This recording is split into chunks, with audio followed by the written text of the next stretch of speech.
Olá, pessoal! Estamos mais uma vez aqui para tratar da nossa disciplina de Sociologia e o assunto de hoje é a cultura, formação do homem.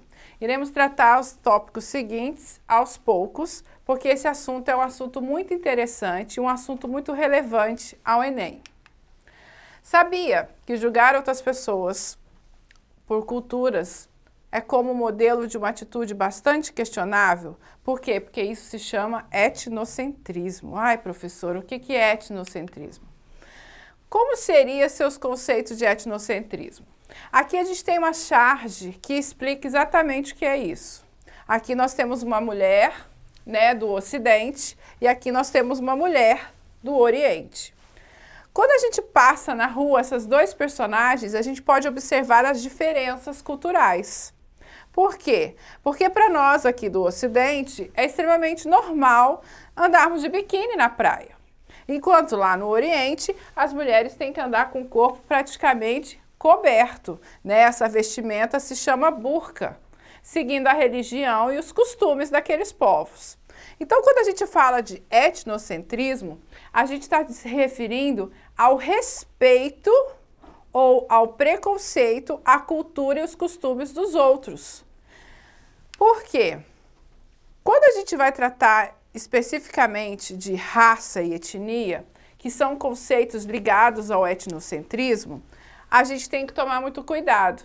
Primeiro que o termo raça foi criado como uma forma de subjugar a diversidade de povos que a gente tinha no planeta. Ocidente, Oriente, Brasil, Japão, Iraque e tantos outros. Por quê? Porque o conceito de raça está ligado à cor, ao biológico. Queríamos, a partir desse conceito, hierarquizar uma raça sendo superior à outra. Por quê? Porque está ligado ao eurocentrismo, aquela teoria de Darwin que vocês estudaram lá na história. Enquanto a etnia, ela já vem ser a junção das duas coisas, a cultura e a raça. Então, quando nós estamos falando de etnocentrismo e racismo, etnocentrismo e xenofobia, etnocentrismo e intolerância religiosa, etnocentrismo religioso e etnocentrismo relativismo cultural. Por quê? Nós temos que tomar muito cuidado para a gente não ser preconceituoso. O que significa preconceito? É você ter um julgamento a respeito de um conceito que muitas vezes você nem conhece. Então, cabe a nós respeitar o que é esse conceito. Quando nós tratamos da palavra cultura, qual que é a primeira lembrança que você vem na sua cabeça? Ah, professora, aquele cara, ele estudou muito, ele é culto. Ah, aquela mulher, ela lê muito, ela é culta. Não necessariamente. Por quê? Porque quando nós falamos de cultura, essa palavra está ligada ao que a gente chama de conhecimento. Não existe homem sem cultura. Mesmo aquele senhorzinho que vive lá no Pantanal, que nunca foi à escola, que nunca frequentou um concerto de música, nunca foi ao teatro, nunca leu um livro, ele tem cultura. Por quê? Porque ele tem o conhecimento, por exemplo, da cavalgada, né? A arte de cavalgar. Ele tem o conhecimento de como vai formar aquele pasto, então ele tem conhecimento. Então, quando a gente vai falar de cultura, a gente tem que tomar muito cuidado, porque não existe homem sem cultura. Então, o etnocentrismo, ele é basicamente o quê? É eu prestar atenção no reflexo do outro com o olhar humano, com o outro como ele é. Não interessa se ele é muçulmano, se ele é japonês, se ele é budista, se ele é de religião africana. Porque quando a gente vai falar de xenofobia, por exemplo, o que é xenofobia? Eu não respeitar o povo, o costume daquele povo de outro país, de outro bairro. Aqui a gente tem um exemplo muito claro. Ó, só mato. A gente não respeita que a Amazônia, ela tem muito mais do que mato. né? Nós temos as tribos indígenas, nós temos os nativos que moram naquela região, nós temos vários tipos de religiões que são cultuadas por lá. Quando a gente vai pensar no Nordeste, muitas vezes a gente só pensa na Bahia. O Nordeste tem 9 estados e cada um desses estados tem suas próprias culturas, seus próprios costumes. Aqui a gente, quando pensa no Centro-Oeste, a gente só pensa nas duplas sertanejas, não é? E a gente sabe que o Mato Grosso do Sul, por exemplo, é muito mais que as duplas sertanejas. E assim por diante. Esse mapa, ele retrata exatamente o que é etnocentrismo. É a falta de respeito pela cultura do outro, tá? Pelas tradições. E aí a gente tem que tomar cuidado, como mostra essa charge, porque a gente precisa respeitar os nossos vizinhos. Sabendo que todos somos iguais, por que ter atitude de etnocentrismo? Ok? Não devemos. Quando a gente vai pensar no tópico 5.2, a gente tem que pensar que essa cultura, ela foi manipulada ao longo do tempo. Por quê? Porque a nossa sociedade, ela cresceu, ela se ampliou, e aí criamos o que a gente chama de mídias, né? A gente sabe que os meios de comunicação, eles se aperfeiçoaram. Nós temos aí o maior meio de comunicação que nós temos é a televisão, por exemplo.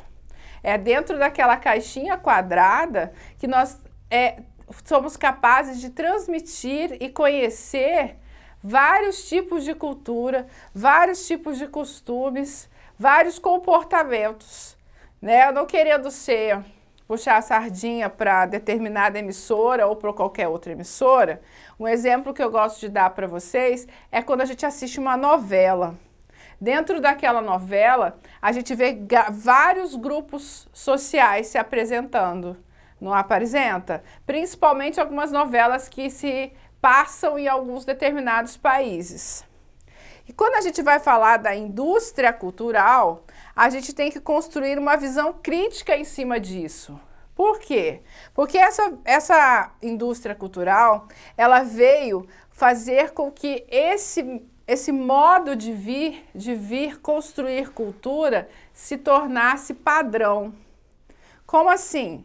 É porque a indústria cultural, ela vai produzir aquilo que ela quer que a gente veja, aquilo que ela quer que a gente acredite. Eu gosto de dar um exemplo que são os quadrinhos. Todo mundo aí gosta de assistir os filmes dos super-heróis da Marvel, não gosta? E por trás de cada um desses quadrinhos tem vários tipos de mensagens que são passadas para que a grande massa possa entender.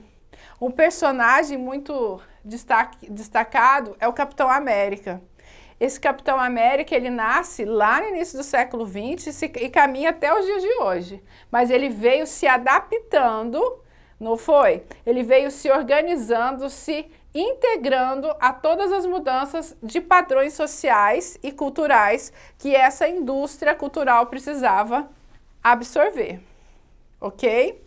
Então, quando a gente vai construir uma visão da indústria cultural, é preciso que a gente veja com uma forma crítica. Não posso ficar preso apenas a um padrão, porque isso não é interessante para a construção do meu conhecimento. Pensar sobre o papel e o poder dos meios de comunicação, não é? Um programa que vocês, não sei se todo mundo assiste, mas um programa que ele tem o poder de persuadir e de conquistar as pessoas é o Big Brother. A gente vê que a grande massa, ela fica presa àquele comportamento que acontece dentro daquela casa com uma velocidade e com uma intimidade inacreditável. E isso é uma característica da indústria cultural.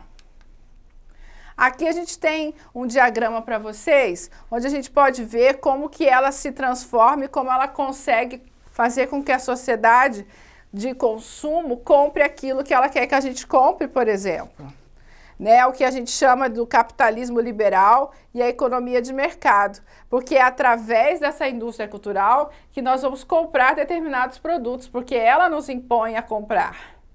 Entendeu? Ela faz com que essa transformação, essa coisificação daquilo que parecia tão distante da gente se torne tão íntimo, tão próximo. E aí a gente tem que pensar que essa indústria cultural, ela vai trazer duas palavras muito importantes, analisadas a partir da Escola de Frankfurt, lá no início do século XX, onde a indústria cultural ela vai estar extremamente ligada à alienação e à manipulação, que é o que eu falei com vocês agora. Um programa como o Big Brother, ele traz uma alienação e uma manipulação que às vezes a gente não enxerga. Ok? Até no modo das mulheres se vestirem, de se maquiarem, das roupas que a gente vai comprar, das comidas que a gente vai comer. Isso tudo é indústria cultural que vai impedir que esses indivíduos se tornem autônomos e se tornem padrões, vestidos todo mundo igual. Aquela modinha do cabelo, né, que os homens usam aquele determinado corte de cabelo, ou aquele tipo de bermuda que aquele homem passa a usar, aquele tipo de boné. E isso a Escola de Frankfurt passou a perceber já lá no século XX.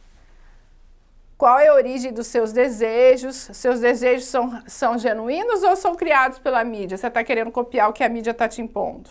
E aí eu trouxe para vocês aqui a sugestão de alguns filmes para vocês assistirem e prestarem atenção no que eu estou falando para vocês, que é uma coisa muito séria.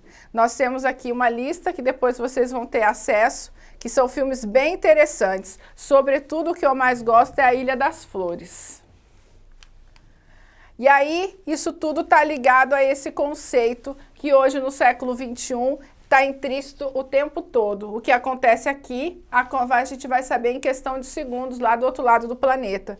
Porque a globalização, ela vai fazer com que a cultura, ela se torne multicultural. Uma das características principais é que a gente passa a combinar vários elementos de vários lugares, de vários países dentro do nosso. O Brasil é um exemplo muito claro de multiculturismo, porque a gente absorve várias expressões, várias tradições, vários costumes, várias comidas a partir da globalização lá das grandes navegações, né, de povos que vieram e colonizaram e se instalaram no nosso país. Bom, pessoal, esse é um assunto muito importante, como eu disse para vocês no início, que deve ser ampliado lá na nossa apostila. E trouxe também as sugestões de filme, que é um assunto muito tratado no Enem. Por hoje, então, a gente vai parando por aqui com a formação do homem através da cultura. Muito obrigada!